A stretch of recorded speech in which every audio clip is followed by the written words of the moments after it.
Slovensko je v 3. roku volebného obdobia. Uplynuli 2 roky a 2 mesiace od chvíle, keď ľudia politikom vyslali jasný odkaz. Máme dosť hádok, odkazov cez médiá, rozdeľovania. Dosť bolo toho, že sa zaoberáte sami sebou a Ukrajinou, namiesto toho, aby ste riešili problémy občanov. Medzi tým sa svet stal ešte zložitejším.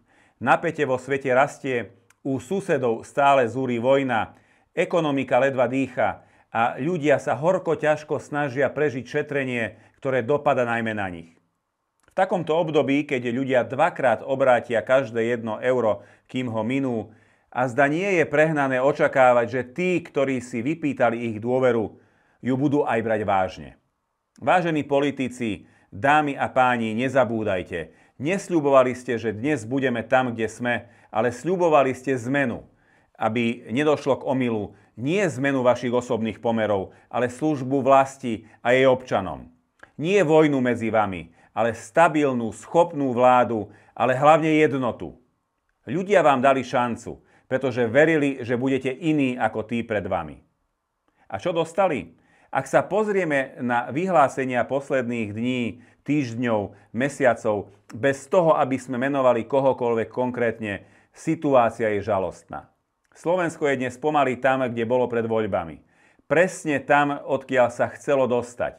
Tie isté egá, tie isté vnútorné boje, ten istý zlepenec, len s inými tvárami. Pritom vlastencov, suverenistov a konzervatívnych voličov nezaujíma, s kým sa členovia koalície rozprávajú alebo komu si cez médiá odkazujú. Zaujíma ich jediné, kto zastupuje ich záujmy. Kto chráni ich rodinu, vieru, komunitu či prácu. Kto je schopný vládnuť aj v ťažkých časoch a nielen pozovať na tribúne.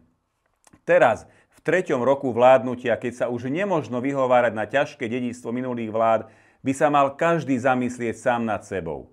Uvedomiť si, že zodpovednosť nie je kolektívna, ale osobná.